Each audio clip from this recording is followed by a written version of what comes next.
debería tener otro origen. ¿Cuál sería? Otro origen. Una infección de la piel de otro origen, estafilocosis, si quieren. Si cualquier cosa que no sea estreptocosis. Bien, finalmente habíamos hablado de esos, ¿no? No se ve, pero eran las pruebas que solicitábamos de serología para confirmar. ¿Por qué pedíamos pruebas de serología? Esta parte es importante, quiero que la entiendan muy bien. ¿Por qué pedíamos serología? Por una caída de resultados del sistema de cumplimiento. Antes. Estamos en la pregunta 3, cuando estamos queriendo confirmar si la infección de este paciente es estreptococcus. ¿Cómo lo hacíamos esto? ¿Y por qué razón teníamos que confirmarlo mediante un estudio de laboratorio? Sí, es el ASO y el anti-DNSA-B. Pero ¿por qué? ¿Por qué necesitamos confirmar así?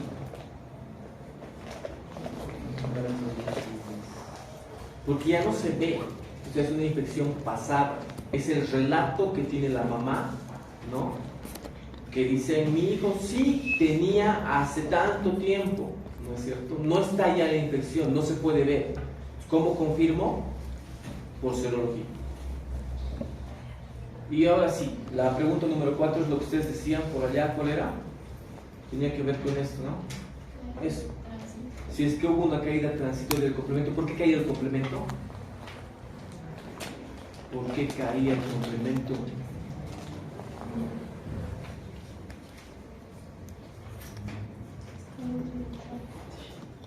¿Por qué caía el complemento? Una inhibición, sí. Si usan los anticuerpos, los antígenos, la reacción que se producía inhibición del sistema del complemento. Tiene que ver con eso. Correcto. Muy bien. El pronóstico era, habíamos dicho, muy bueno, excelente, ¿no? El pronóstico era favorable. Solamente del 1 al 5% presentan las formas graves, tal vez mortales, y nada más. El laboratorio ya sabemos, entonces veíamos hematuria dismórfica, diuria, cilindros tipo hemáticos, proteinuria, el valor está ahí, ya lo saben de memoria. Urea, creatinina se elevaba, ¿no es cierto? ¿En qué caso solicitábamos biopsia? Las otras formas que no son estreptococcus. Para saber cuál solicitábamos biopsia, pero la biopsia veía algo, nada. Solamente un aumento difuso, no un patrón difuso de proliferación. Nada más. Lo que sí me servía era la microscopía electrónica en la que yo podía ver esto, ¿no? ¿Qué era esto? Sí, pero ¿qué son las corobas? ¿Qué son? Depósitos de inmunógenos de anticuerpos. Depósitos epiteliales, ¿no? Que está entre el epitelio y la membrana basal, que es esta estructura que está aquí, ¿no? La continua, ¿no? ¿De qué? De inmunocomplejo. ¿El tratamiento cuál es? Este sí tiene que saber, ¿verdad? Muchas cosas. Diuréticos y hidralacina. No es hidro, es hidralacina. Muy bien. Entonces, antibióticos dábamos. Sí. No reportaba beneficios, pero sí dábamos antibióticos. Muy bien, nosotros dábamos esta parte que no nos importa. Aquí sí. Entonces, este es un repaso súper cortito. Alteraciones asintomáticas, ¿cuáles eran? No sé si hemos dado un poquito a hablar de esto, creo que sí, ¿no? ¿Cuáles eran las alteraciones asintomáticas? O sea, ya hemos hablado del número 1, que es síndrome nefrítico. Número 2, alteraciones asintomáticas, ¿cuáles serían? por la sí, correcto, bien, sí. Eran un paciente que venía a la consulta con hematuria, ¿no? Y después tenía nada. Luego otra vez hematuria y luego nada, ¿sí? Asintomático total, nada más que hematuria, ¿sí? Pero tiene una alteración, claro. Entonces, les quiero decir que esa alteración es la enfermedad de Berger. Es lo único que quiero que sepan de eso, ¿sí? Las alteraciones asintomáticas son la enfermedad de Berger, que es conocida como la nefropatía por IgA. ¿Ya? No vamos a profundizar en esto, lo van a hacer en nefro, como muchas cosas que vamos a ver adelante, Con que sepan que las alteraciones sintomáticas están representadas por la enfermedad de Berger, me basta. ¿Ya? Eso. Ahora, la glomerulonefritis rápidamente progresiva, ¿cuál era?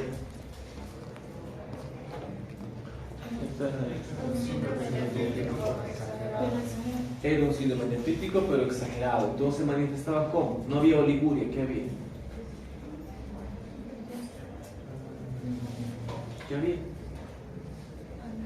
La oliguria, ¿qué síntomas produce?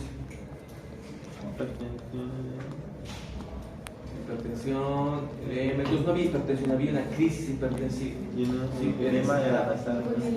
Podía ser. ¿Qué más? Entonces era un síndrome nefrítico exagerado que llevaba a la pérdida de la función renal en semanas. Eso habíamos dicho, ¿no? Entonces, imagínense, entiendan eso, ¿no? La pérdida de la función renal, ¿suena grave o no? Sí. Bien, entonces es grave, ¿no? Habíamos dicho que las enfermedades como la diabetes y la hipertensión, que son enfermedades, la mayoría, que causan estos daños en muchísimos años, ¿no? Tiene que pasar mucho tiempo para que la diabetes pueda provocar la pérdida de la función renal. En este caso, la glomerulonefritis rápidamente progresiva lo hacía en semanas, entonces grave. ¿Sí? Eso. ¿Qué más? Habíamos hablado del síndrome urémico hemolítico, que era una trombosis glomerular, lo hemos dibujado, si no me equivoco. ¿Sí? Sí. Entonces, ¿cuáles eran los síntomas del síndrome urémico hemolítico? Sí. ¿Por qué había plaquetopenia?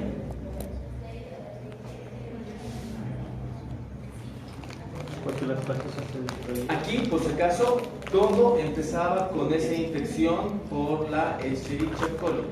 ¿Sí? Esta infección llevaba a un daño en el endotelio. Sí, ahí se formaba, en ese lugar que estaba dañado, ¿qué? Una red de fibrina, ¿sí? Y las plaquetas se consumían porque se pegaban en la red, ¿sí? Entonces había consumo de plaquetas y había plaquetopenia. ¿Qué más? Por la red pasaban los glóbulos rojos y ¿qué les pasaba? Se descortaba. ¿Y qué producía? Anemia hemolítica. ¿Qué más? ¿Y por qué había uremia? ¿Habíamos dicho síndrome? Sí. ¿Por qué? No, porque hay uremia. Uremia no tiene que ver con hemorragia. ¿Qué es uremia? Sí, pero sí. ¿Qué es uremia? Pues eso nos va a llegar a entender la clase de hoy. Hoy día vamos a hablar de la injuria renal aguda y crónica. Así que eso tiene que ver con uremia. ¿Qué es uremia? La salida de la urea. ¿Qué? Eliminación de la ¿Dónde está urea. el palo? Eliminación de la urea. La liberación. No, eliminación de la urea. La eliminación. Sí. No. La acumulación. Acumulación. La uremia tiene que ver con qué es lo que está, no se está pudiendo eliminar, porque la filtración está arruinada aquí, ¿no? Entonces, las sustancias nitrogenadas, ¿cuáles eran? Urea, creatinina. Ya, hay muchas, pero urea, creatinina, ¿sí? Entonces, el acúmulo de esas sustancias nitrogenadas que son desechos, ¿no es cierto? Son desechos del metabolismo intermediario, ya hemos visto eso. Entonces, no se están eliminando, por lo tanto, el paciente está en un estado de uremia, ¿no? Uremia porque hay un aumento, ¿no?, de esas sustancias en la sangre, ¿no? Hay otro nombre que tiene, pero ahorita no nos vamos a adelantar, ya vamos a hablar de eso. Pero bueno, entonces, ya hemos dicho por qué es hemolítico, ya sabemos por qué es urémico y por qué es trombosis glomerular. ¿Por qué? ¿Por qué el síndrome hemolítico urémico o urémico hemolítico es el prototipo de las trombosis glomerulares? ¿Por qué? Porque cuando se hacía la lesión plaquetaria se podía producir trombosis. Claro, eso que se está formando, ese coágulo de fibrina, se puede desprender y formar un trombo, ¿no? E ir hacia la circulación sistémica. Entonces, por eso es el prototipo de las trombosis glomerulares. ¿Está bien? Muy bien. ¿Y por qué se producía la uremia? Por la acumulación de ácido úrico. Sí, pero es por la disminución de la filtración. No puedo filtrar. Se no puedo filtrar. Eso. Muy bien. Esto ya hemos hablado del síndrome nefrótico. Hemos dicho que esta era la definición técnica y con eso nos bastaba para hacer el diagnóstico, ¿correcto? Basta que vea en mi paciente una proteinuria mayor a 3.5, que es síndrome nefrótico. Ahora, en el síndrome nefrótico habíamos dicho que hay diferente sintomatología. Toda es debido a la pérdida de proteínas, ¿sí? ¿Qué proteínas perdía el paciente? Primero la albúmina. ¿Por qué perdía la albúmina? ¿Por qué perdía la albúmina? Por la carga negativa. Por la carga negativa no, pero tiene que ver con la carga negativa. Tiene que ver, pero ¿por qué? Sí, se perdía la otra barrera. ¿Se acuerdan? Habíamos dicho que la primera barrera de los podocitos, pero la que atrapaba a la albúmina era una barrera de carga, y a la membrana basal. Se perdía esa barrera, entonces había hipoalbuminemia y había sus consecuencias, ¿no? Porque caía la presión oncótica y provocaba edema, pero un edema diferente. ¿Cuál es el edema del síndrome nefrótico? ¿Cómo es? Periorbitario, perimaleolar, en lugares donde la piel es delgada, fina. Es diferente, ¿no?, al del síndrome nefrítico. ¿Qué cosas más perdía el paciente? La antitrombina 3, ¿qué era esto? Era una proteína, pero ¿qué es la antitrombina 3? Evita la formación de trombos. Sí. Entonces es un... Ya, muy bien. Cofactor de la heparina, ¿no? Ya. ¿Qué más? Por lo tanto, mi paciente podía formar ¿qué? ¿Qué le pasaba a mi paciente si pierde la antitrombina? Si pierde esto, Sangre, ¿no? sangre, ¿no? Crecen los demás factores que son que producen pues, un desequilibrio y el paciente puede resultar sangrado. ¿Y qué más perdía? La IgG, ¿no? Que era una proteína también, es una inmunoglobulina. ¿Y entonces qué le pasa a mi paciente? Esta inmunoglobulina era de memoria y cuando se pierde puede resultar con otras infecciones. Predisposición a cualquier infección, de la nada mi paciente, infección, neumococo y todo. ¿Qué más perdía? Esto. ¿Qué era esto? Sí, entonces mi paciente ¿qué presentaba? En el síndrome nefrótico, ¿qué presenta? Anemia. Anemia ferropénica refractaria al sulfato ferroso. ¿Por qué? Le doy sulfato ferroso y mi paciente mejora. No. No mejora. Obviamente edema, ya hemos visto. Hiperlipidemia. ¿Por qué era la hiperlipidemia? Porque trata de compensar la baja de la proteína. Sí, el hígado empieza a producir lipoproteínas. Bien. La clínica es todo esto: proteinuria, hipoproteinemia, edema, hiperlipidemia, la orina se veía espumosa, se podían formar trombos, predispuesto a infección. Muy bien, perfecto.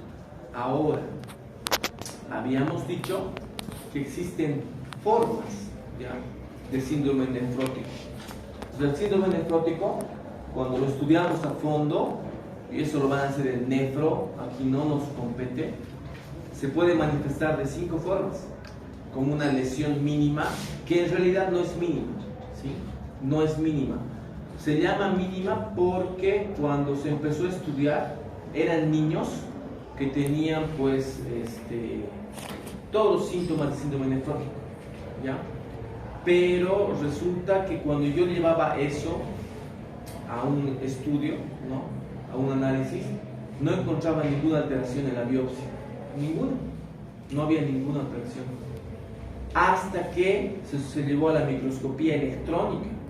Entonces ahí sí se pudo ver un daño en el túbulo contorneado proximal, un acúmulo de depósitos de grasa. Eso causaba toda la sintomatología, pero de mínimo no tiene nada, porque el niño pierde 20 gramos al día de proteína, 40 gramos al día de proteína.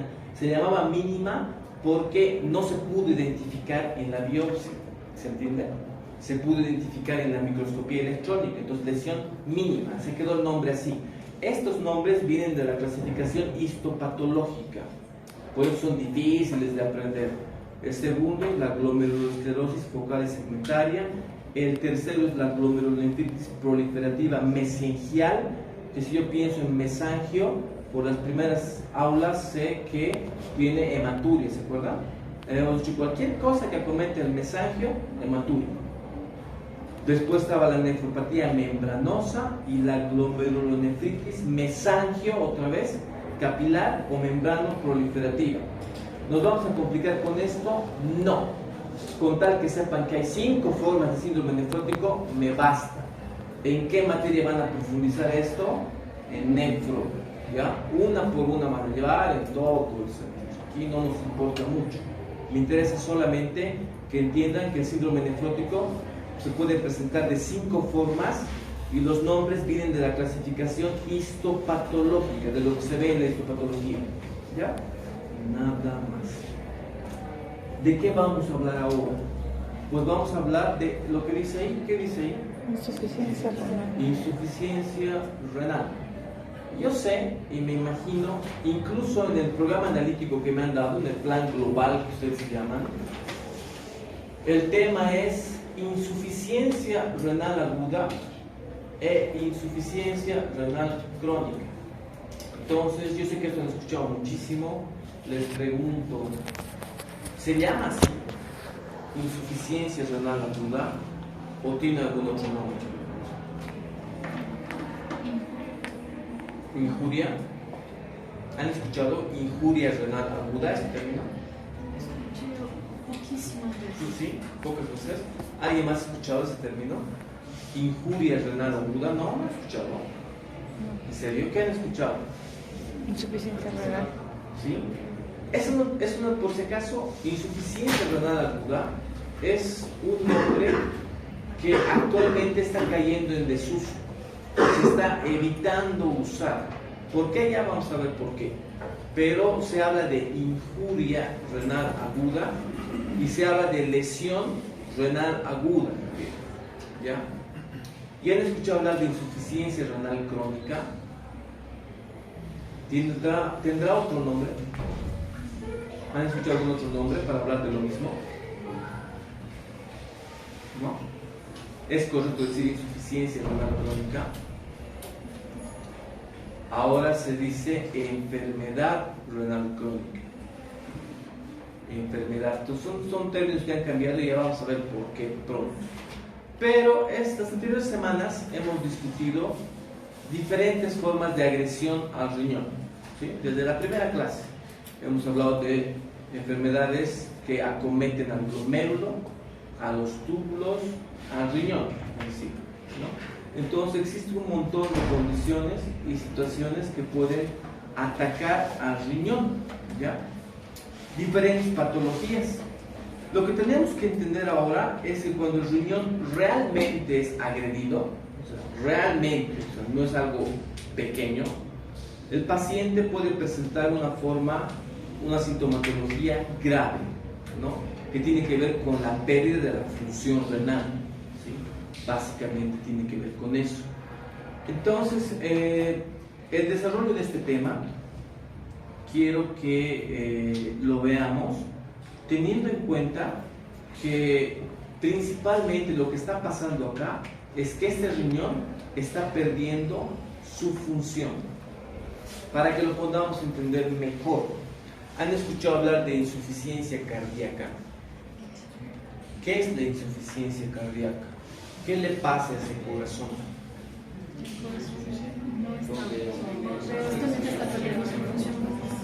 Sí, pero ¿qué es lo que le pasa? Pierde su función, pero ¿cuál es la función? Ya, entonces el corazón pierde la función de bomba, ¿no es cierto? Por eso es un corazón insuficiente. Ahora, ¿han escuchado hablar de insuficiencia hepática? Cuéntenme qué es la insuficiencia hepática.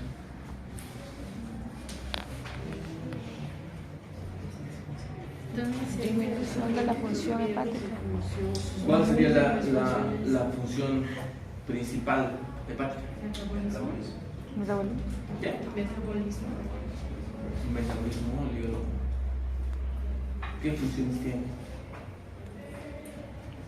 Producción de ¿Con qué se manifiesta la insuficiencia hepática?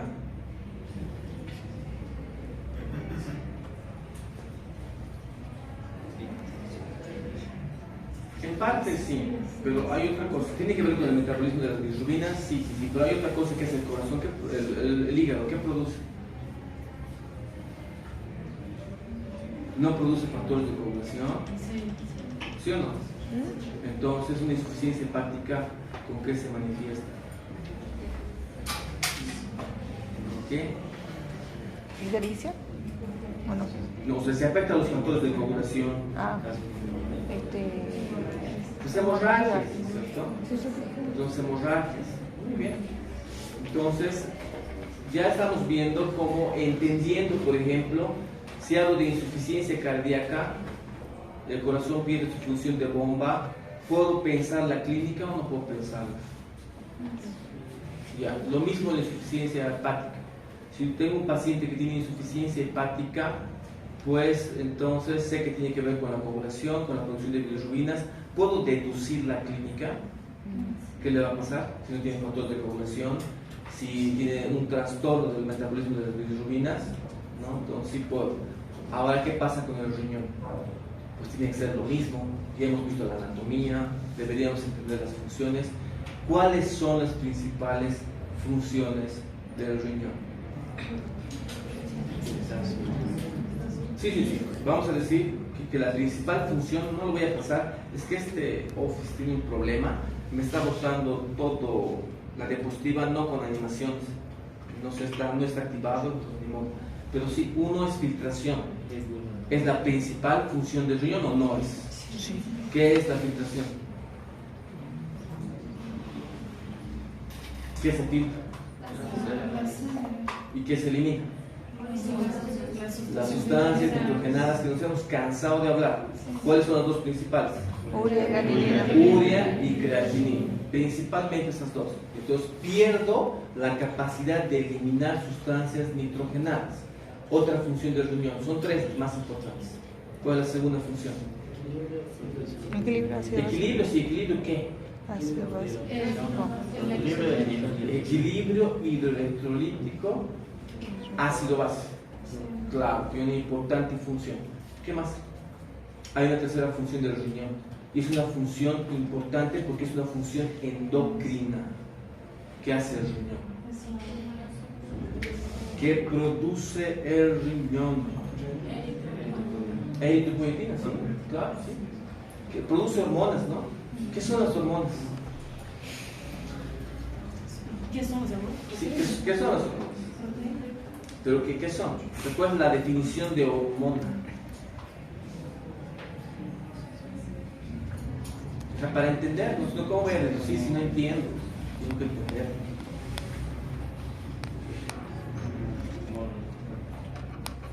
Sí, como es esa función cuando se conecta una célula y ahí va excitado. Tiene una función de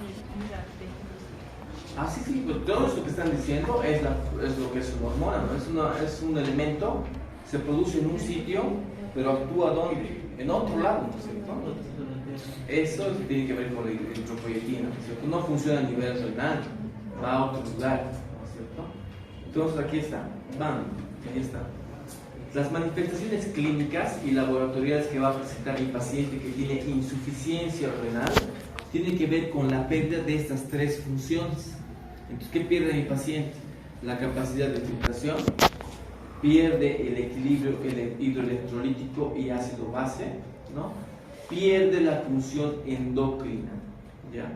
Ahora, si decimos que la principal función es la filtración, o sea, mi riñón lo principal lo que hace es filtrar y no está pudiendo filtrar, por lo tanto se están acumulando sustancias nitrogenadas, mi paciente ¿en qué estado va a estar? Si no puede eliminar los desechos nitrogenados, ¿en qué estado va a estar?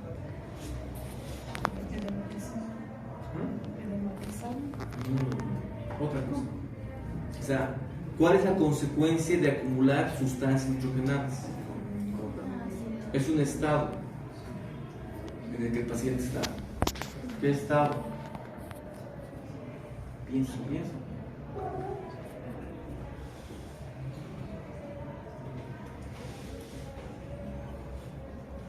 ¿Qué pasó? O sea, ¿qué sería? ¿En qué estado? Hemos hablado desde el principio.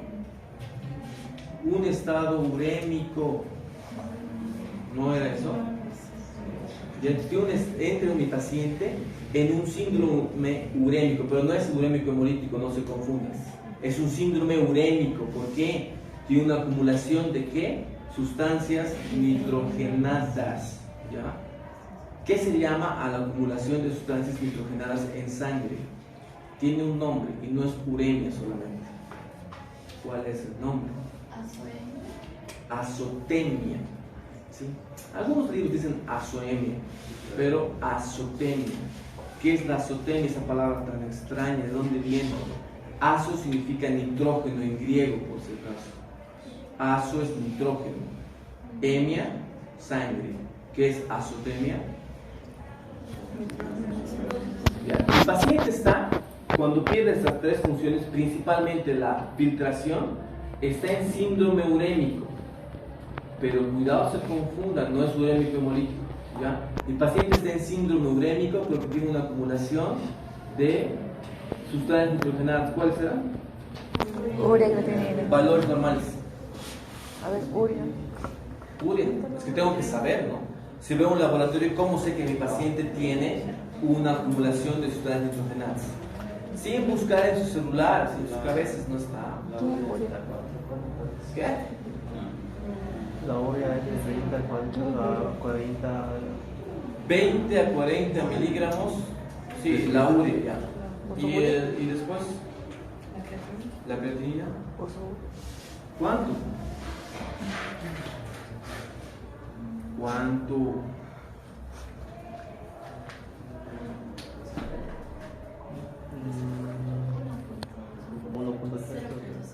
Tiene que estar la creatinina menor de 1.3 miligramos de decilitro a 1.5, 1.7. Menos que eso tiene que estar.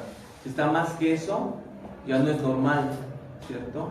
Muy bien, entonces, su paciente ingresa a la emergencia con una urea de 60 miligramos de decilitro. Creatinina de 2.9.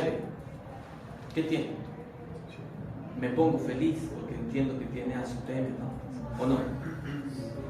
Pero ahora, ¿cómo sé si es una insuficiencia renal aguda o insuficiencia renal crónica? ¿Por el tiempo? Pero ¿cómo tu paciente sabe? O sea, no sabes. O sea, la primera vez que viene y está así. ¿No? Claro. Es que claro, a tu paciente tú no le preguntas, señor, ¿siempre ha tenido su creatinina así? Tal vez ni sabe, o sea, puede ser que algunos pacientes sí sepan, claro, sí, puede ser que algunos sepan, pero por lo general es un hallazgo que tú estás teniendo en este momento. Acabas de pedir laboratorio a tu paciente y de repente está así, creatinina 2.9. Doctor, ¿no podría ser que quizá no entrevista realizar la ecografía y ahí si en caso tiene insuficiencia crónica su riñón ya tendría que estar atrofiado? Si en caso tiene una insuficiencia aguda, quizá más. Es cierto lo que estás diciendo, es correcto lo que estás diciendo. O sea, hay formas en las que yo puedo empezar a distinguir y separar, ¿no?, lo que es una insuficiencia renal aguda de una insuficiencia renal crónica. Lo estamos manejando así para que no se confundan, pero luego les voy a explicar por qué ha habido ese cambio de los términos y los nombres, ¿ya? Entonces, ¿cuáles serían las manifestaciones clínicas ahora que sé que mi paciente ha perdido todo esto? Y laboratoriales también.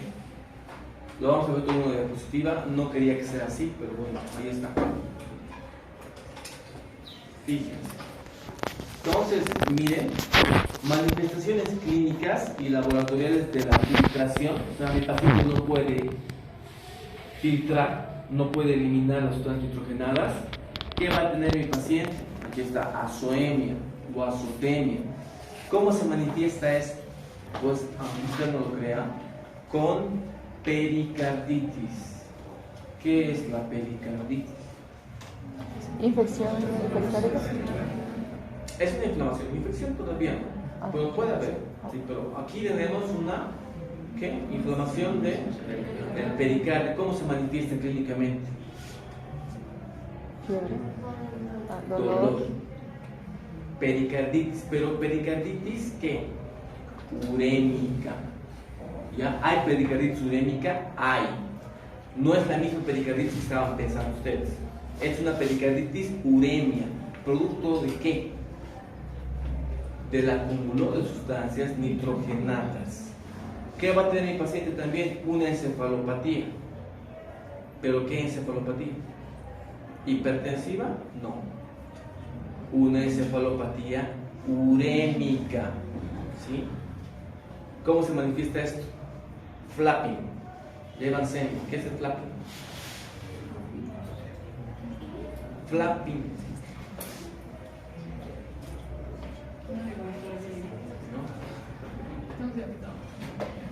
¿Está en la introducción? Sí, ahí están dando exámenes. Todo de abdomen, doctor. El flapping es un temblor, ¿sí? Un temblor fino en la muñeca, en las muñecas. ¿Producto de qué? De una encefalopatía urémica. Ya es el flapping. ¿Qué más tiene mi paciente? ¿Qué dice aquí? Disfunción plaquetaria. ¿Qué es una disfunción? ¿Qué entiende usted por disfunción? ¿Es lo mismo que plaquetopenia? ¿Seguro? ¿O es lo mismo? Plaquetopenia. ¿Es lo mismo plaquetopenia que disfunción plaquetaria?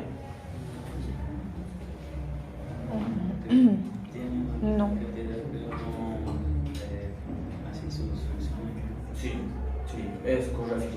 Entonces, entiendan bien, síndrome urémico hemolítico tenía plaquetopenia por consumo de plaquetas. Síndrome urémico, que es la manifestación de la insuficiencia renal, no sabemos todavía si es aguda o crónica, solo estamos diciendo insuficiencia renal, ¿sí? Tiene una disfunción plaquetaria, quiere decir que las plaquetas están en el mismo número normal. ¿Cuánto es el valor normal de las plaquetas? 150.000 a 450.000.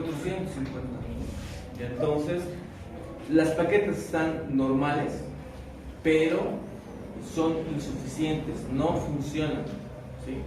No funcionan. Manifestaciones gastrointestinales, ¿va a tener mi paciente? Claro que sí.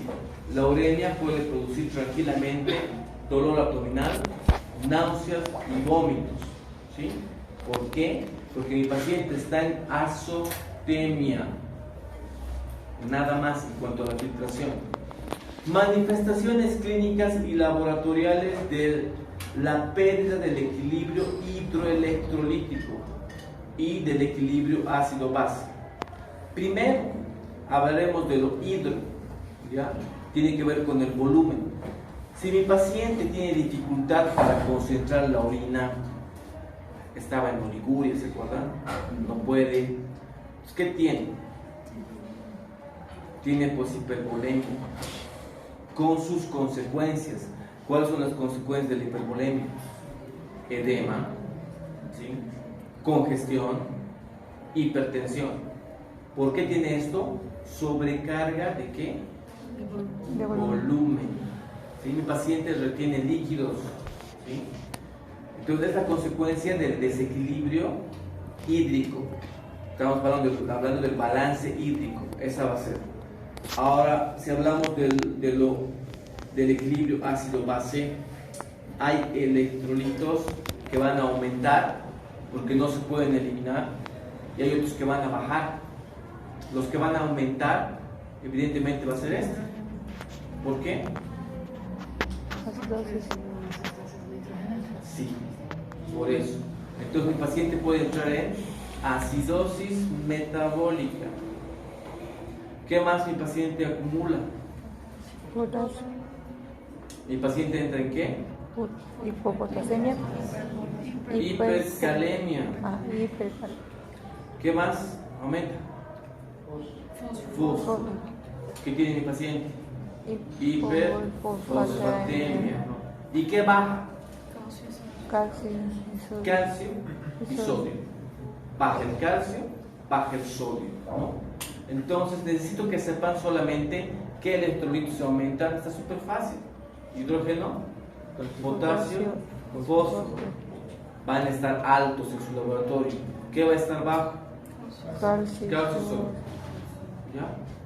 Ahora, hemos visto dos funciones importantes del riñón que se van a perder, principalmente, escuchen bien, en la insuficiencia renal aguda. ¿Ya? La crónica va a tener esto, sí, pero principalmente va a tener lo que está aquí abajo. ¿Ya? La pérdida de la función endocrina no se ve en la insuficiencia renal aguda, porque es aguda, ¿ya? Se ve solamente en la insuficiencia renal crónica. Por lo tanto, mi paciente va a perder lo que ya habíamos dicho. ¿Qué es lo que cae? La eritropoyetina. ¿Qué tiene mi paciente? Anemia. ¿Qué baja? La vitamina D, es el calcitriol. Si baja la vitamina D, ¿qué pasa con... ¿Qué hace la vitamina D del hueso? Ayuda a la absorción del calcio. Sí, la absorción del calcio, ¿no? La construcción, la recuperación, todas esas cosas. Entonces, ¿qué tiene el paciente? Enfermedad ósea. Entonces, estas dos situaciones, la anemia, la enfermedad ósea, el bajo conteo de eritropoyetina y de vitamina D, ¿dónde se ve? Solamente se ve en la enfermedad renal crónica. Entonces, ¿ya tengo algo para diferenciar laboratorialmente uno y el otro? Sí. Entonces, cuidado en su examen, ¿ya? Ya saben distinguir, solamente viendo este cuadrito, una insuficiencia renal aguda y una insuficiencia renal crónica, ¿sí? Espero que sí. Insuficiencia renal aguda, insuficiencia renal crónica. Estamos viendo de forma global las dos, ¿sí? Para empezar. Entonces, ¿qué tenemos que entender de la aguda? Que la evolución es rápida, pero fíjense lo que dice aquí, es reversible.